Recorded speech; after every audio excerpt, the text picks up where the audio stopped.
El eco de la confusión de Babel todavía resonaba en el mundo. La humanidad, fragmentada en lenguas y culturas, se había dispersado por la tierra, y con ella, se había alejado de la memoria del único Dios. En las fértiles llanuras de Mesopotamia, entre los ríos Tigris y Éufrates, florecían civilizaciones sofisticadas. Eran mundos de astronomía, leyes, comercio, y un panteón de dioses tan vasto como el cielo nocturno.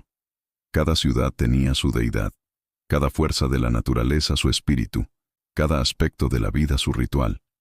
En el corazón de este mundo se alzaba la gran ciudad de Ur de los Caldeos, un centro de poder y cultura dedicado principalmente al culto de Nana, el dios de la luna. Sus ciudadanos vivían en un universo espiritualmente predecible, un ciclo de festivales y ofrendas diseñado para apaciguar a los dioses y asegurar la prosperidad.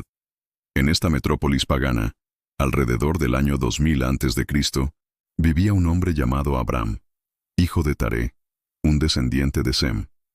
No había nada en su vida que lo distinguiera. Era un hombre de su tiempo y de su cultura, probablemente inmerso en las mismas prácticas religiosas que sus vecinos. Su vida era próspera, pero marcada por una tristeza silenciosa. Su esposa, Sarai, a quien amaba profundamente, era estéril. En una cultura donde la descendencia era la medida de la bendición y el legado de un hombre, su linaje parecía destinado a terminar en un callejón sin salida. Abraham, ya entrado en la vejez, se enfrentaba a la perspectiva de morir sin un heredero que llevara su nombre. Fue en este contexto de oscuridad espiritual y esterilidad personal que una voz interrumpió la historia. No fue la voz de un ídolo de piedra en un templo oscuro. Fue una voz sin imagen, sin ritual, que habló directamente al corazón de Abraham con una autoridad y una claridad que lo sacudieron hasta los cimientos. El mandato era radical, ilógico y absoluto. Vete de tu tierra, de tu parentela y de la casa de tu padre, a la tierra que yo te mostraré. Abandonarlo todo, dejar atrás la seguridad económica de una de las ciudades más ricas del mundo, cortar los lazos con su familia, el único sistema de seguridad social que existía, renunciar a su cultura, a sus raíces, a todo lo que conocía, para caminar hacia un destino desconocido. Y a cambio de este sacrificio total, la voz le hizo una promesa de 3 partes, tan desmesurada que desafiaba toda razón. Primero, la promesa de una tierra, una nación específica que le sería entregada a él y a su descendencia. Segundo, la promesa de descendencia. De él, el hombre sin hijos, Dios haría una gran nación, un pueblo tan numeroso como el polvo de la tierra. Y tercero, la promesa de bendición. Bendeciré a los que te bendigan, y a los que te maldigan, maldeciré, y serán benditas en ti todas las familias de la tierra. De un solo hombre, de una sola familia, nacería una bendición que alcanzaría a toda la humanidad fracturada por Babel. A los 75 años, una edad en la que la mayoría de los hombres se preparaban para morir, Abraham se preparó para nacer de nuevo. La Biblia no registra sus dudas ni sus debates internos, simplemente afirma el hecho asombroso. Y se fue a Abraham, como el Señor le dijo. Este acto de obediencia es uno de los momentos de fe más puros y potentes de toda la Escritura. Empacó sus posesiones, reunió a su clan, y junto a su esposa Sarai y su sobrino Lot, le dio la espalda a la civilización, y caminó hacia el horizonte, siguiendo la brújula de una promesa invisible. El viaje fue largo y arduo, primero hacia Harán, donde su padre Taré murió, y finalmente hacia el sur, a la tierra de Canaán. Cuando llegó, se encontró con una tierra habitada por pueblos cananeos, una tierra de colinas rocosas y valles fértiles, pero una tierra que no le pertenecía. La promesa aún era intangible, una visión futura en un presente ajeno, y casi de inmediato, la fe de Abraham fue sometida a una prueba brutal. Una hambruna severa azotó la región. La tierra que Dios le había prometido se convirtió en un desierto polvoriento e incapaz de sustentar la vida. ¿Se había equivocado? ¿Había escuchado mal la voz? El miedo, ese antiguo enemigo de la fe, se apoderó de Abraham. Tomó una decisión lógica pero espiritualmente deficiente. Descendió a Egipto, la superpotencia de la época, el granero del mundo. En Egipto, su miedo se intensificó. Sabía que Sarai era una mujer de una belleza excepcional, y temía que los egipcios, especialmente el faraón, lo mataran para tomarla. Así que urdió un engaño. Le pidió a Sarai que dijera que era su hermana. Fue un acto de autopreservación que puso en peligro a su esposa y a la promesa misma, ya que la futura madre de la nación prometida fue llevada al harén del faraón. Abram, el futuro padre de la fe, actuó por cobardía. La promesa casi naufraga antes de zarpar. Solo la intervención directa de Dios, que envió plagas a la casa del faraón, reveló el engaño y los salvó. Salieron de Egipto cargados de riquezas, pero también con una lección de humildad sobre la fragilidad de su propia fe. De vuelta en Canaán, enfrentaron una nueva crisis. Tanto Abram como su sobrino Lot se habían enriquecido enormemente, y sus rebaños eran tan grandes que la tierra no podía sustentarlos a ambos. Las disputas entre sus pastores se hicieron constantes. Abram, mostrando una magnanimidad y una confianza en Dios que contrastaban con su miedo en Egipto, abordó a Lot. En lugar de reclamar su derecho como patriarca, le ofreció a su sobrino la elección. «Por favor, apártate de mí», le dijo. «Si fueres a la mano izquierda, yo iré a la derecha. Y si tú a la derecha, yo iré a la izquierda». Lot alzó la vista y vio la llanura del Jordán, una zona tan verde y bien regada que la Biblia la compara con el huerto del Edén. Eligió lo mejor para sí mismo, asentándose cerca de las ciudades de Sodoma y Gomorra, tristemente célebres por su maldad. Abram se quedó con las tierras más áridas, pero después de que Lot se separó, Dios le habló de nuevo a Abram, reafirmando su promesa y expandiendo su alcance. Le pidió que alzara los ojos y mirara en todas direcciones, porque toda esa tierra sería suya. Aún así, la duda principal persistía. Pasaban los años, y Sarai seguía siendo estéril.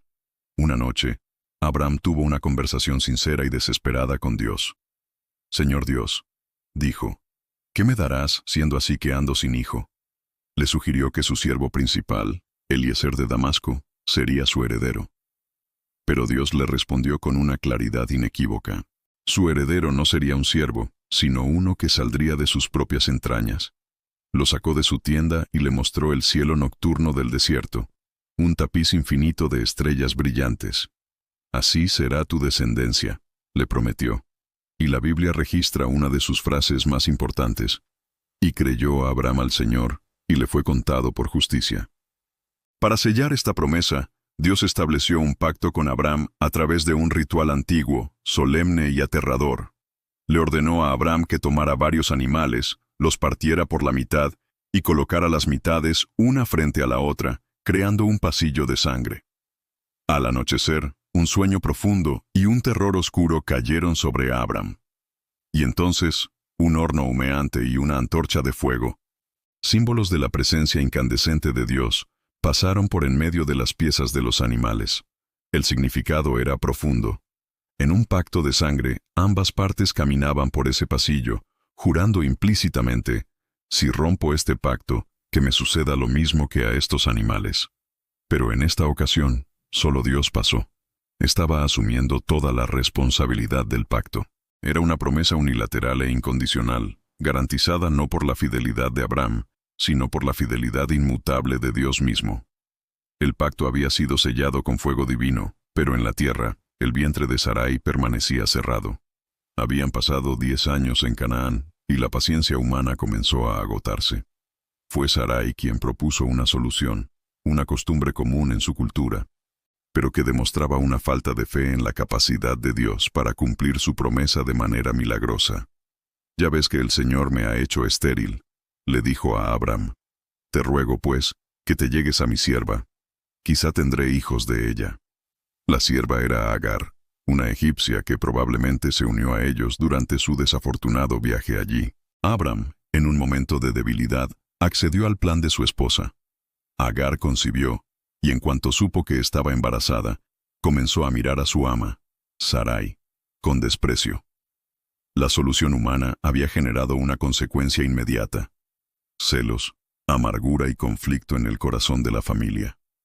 Sarai, herida, culpó a Abram y maltrató a Agar hasta que la sierva huyó al desierto. Allí, un ángel del Señor la encontró y la consoló, prometiéndole que su hijo, Ismael, sería el padre de una gran multitud. Agar regresó y dio a luz. Abraham tenía 86 años. Durante 13 largos años, el silencio de Dios pareció indicar que Ismael era, de hecho, el hijo de la promesa. Pero a los 99 años de Abraham, Dios se le apareció de nuevo. Y esta vez, la revelación fue aún más específica e increíble. Primero, le cambió el nombre. Ya no sería Abraham, padre enaltecido, sino Abraham, padre de multitudes. A Sarai le cambió el nombre por Sara, que significa princesa. Instituyó la circuncisión como la señal física y perpetua del pacto en la carne de todo varón de su descendencia. Y entonces dejó caer la bomba. A Sara tu mujer, también le daré de ella un hijo. Vendrá a ser madre de naciones. Reyes de pueblos vendrán de ella. La promesa no se cumpliría a través de soluciones humanas ni de vientres sustitutos. Se cumpliría a través del cuerpo de una mujer de 90 años, biológicamente muerto para la maternidad. Poco después, 3 visitantes celestiales se aparecieron a Abraham junto al encinar de Mamre. Él les ofreció una hospitalidad generosa y extravagante. Mientras comían, uno de ellos repitió la promesa: de cierto volveré a ti. Y según el tiempo de la vida, he aquí que Sara tu mujer tendrá un hijo. Sara, que escuchaba a escondidas en la entrada de la tienda, se rió para sus adentros. Era la risa del cinismo, de la incredulidad, de una vida de esperanzas frustradas. Después de que he envejecido, tendré deleite, siendo también mi Señor ya viejo. Pero el Señor la confrontó. ¿Hay para Dios alguna cosa difícil? La risa de incredulidad de Sara pronto se transformaría en la risa de pura alegría. En el tiempo señalado, contra toda ley de la naturaleza, dio a luz a un hijo. Abraham, a los 100 años, lo llamó Isaac, que significa Él ríe. La promesa finalmente tenía un rostro. El heredero del pacto, el hijo del milagro, estaba en sus brazos. Pero la existencia de Isaac intensificó el conflicto con Ismael, lo que llevó a la dolorosa expulsión de Agar y su hijo al desierto. Y cuando Isaac era ya un joven, Abraham se enfrentó a la prueba final, la más incomprensible y aterradora de todas. La misma voz que le había dado a Isaac, ahora le pedía que se lo devolviera. Toma ahora tu hijo, tu único, Isaac, a quien amas, y vete a tierra de Moriah, y ofrécelo allí en holocausto. No hay palabras para describir el horror de este mandato. Le pedía a Abraham que destruyera con sus propias manos el cumplimiento de la promesa por la que había esperado toda su vida. Le pedía que contradijera la naturaleza misma de Dios, que es dador de vida. La Biblia no registra ninguna discusión, solo una obediencia silenciosa y desgarradora. A la mañana siguiente, Abraham se levantó, cortó leña, ensilló su asno y partió con Isaac y 2 siervos. Durante 3 días caminaron en silencio. 3 días en los que cada paso debió ser una agonía para el anciano padre. Al tercer día, vieron el lugar a lo lejos. Abraham dejó a los siervos y continuó solo con su hijo. Isaac, cargando la leña para su propio sacrificio, hizo la pregunta que debió partir el corazón de su padre en 1000 pedazos. Padre mío, he aquí el fuego y la leña. Mas ¿dónde está el cordero para el holocausto? La respuesta de Abraham es quizás la declaración de fe más profunda de toda la Biblia. Dios se proveerá de cordero para el holocausto, hijo mío. No sabía cómo, pero confiaba en que el mismo Dios que pudo dar vida a un vientre muerto, podría, si fuera necesario, incluso levantar a su hijo de entre las cenizas. En la cima del monte Moría construyó el altar, ató a su amado hijo y lo puso sobre la leña, levantó el cuchillo. En ese instante, con su brazo en el aire, demostró que amaba al dador de la promesa más que a la promesa misma, y en ese instante, el ángel del Señor lo detuvo. Abraham, Abraham, no extiendas tu mano sobre el muchacho, porque ya conozco que temes a Dios, por cuanto no me rehusaste tu hijo, tu único. Abraham bajó la vista y vio un carnero trabado en un zarzal. Dios, en efecto, había provisto el sustituto.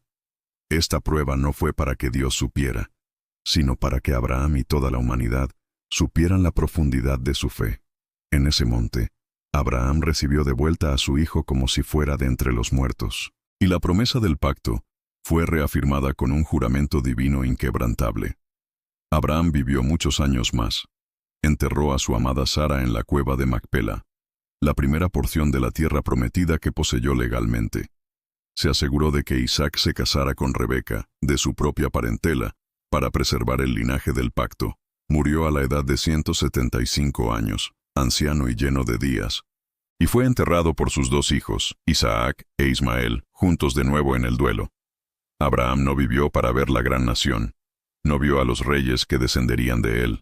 No vio cómo, a través de su linaje, nacería el Mesías que traería bendición a todas las familias de la tierra. Murió viendo la promesa solo de lejos, pero su legado no se mide por lo que vio, sino por lo que creyó. Fue un hombre imperfecto que mintió y dudó, pero que, cuando escuchó la llamada de Dios, respondió con una fe que partió la historia en dos, convirtiéndose para siempre en el amigo de Dios y el Padre de todos los que creen.